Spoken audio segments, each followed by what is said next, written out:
My name is Sophia Sally, or just call me Pia or Piang.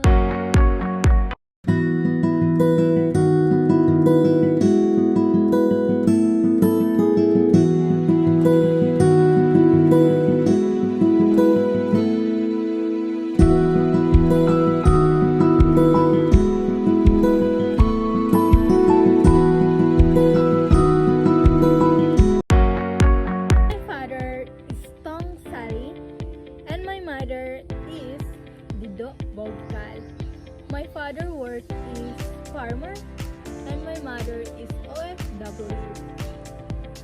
And I don't have a siblings. So that means I'm just their daughter. I'm the one.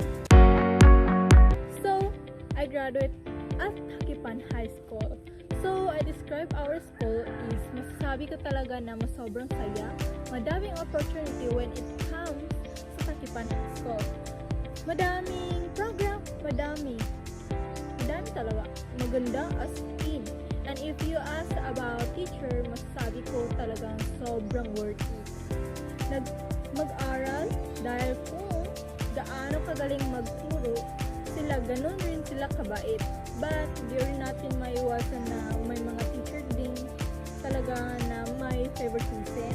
So may ma-encounter din talaga sa Hakipan na ganun or yung teacher na galitin. First is social work. I choose this course because I want to help others, lalo na sa community namin na di naaabutan ng tulong. Dahil sa lugar namin, di rin maiwasan na di nagtulungan, kaya ang iba di nabibigyan. Kumbaga, nagapili lang sila ng bibigyan kahit di naman na nila kailangan yun. So, yung di nabibigyan, shut up na lang. Sila wala na silang magagawa. Kasi yung sa lugar namin, naabutan ng baha dito, maabot dito. Wait. Dito sa old house namin, maabot dyan yung tubig. Kumbaga, dyan sa manggahan, makakaabot yung tubig na pag umuulan dito ng malakas. So, dito, dyan, aabot talaga yung tubig. So, kailangan namin ng help. So, dito, yes, tubig dyan kasi, ano nga tawag dyan? Para dyan sa magsasaka. So, dyan. So, doon sa bahay namin dyan, aabot pa talaga yung tubig dyan. So, yes, baha po talaga dito pag uulan ng malakas. Dito, aabot talaga yung tubig.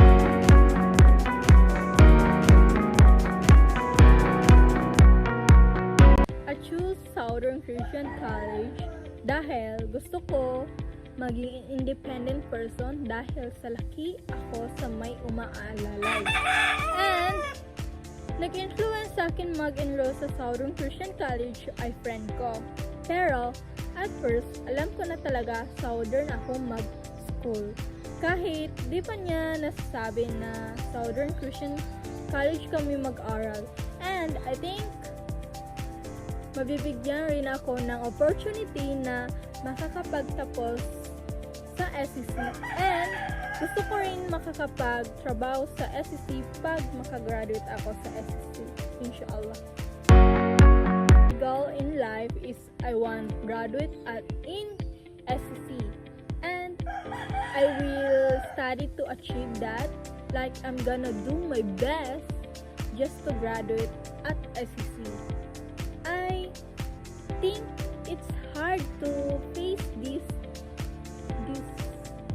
madami pa akong paghihirapan bago ko siya maabot, inshallah.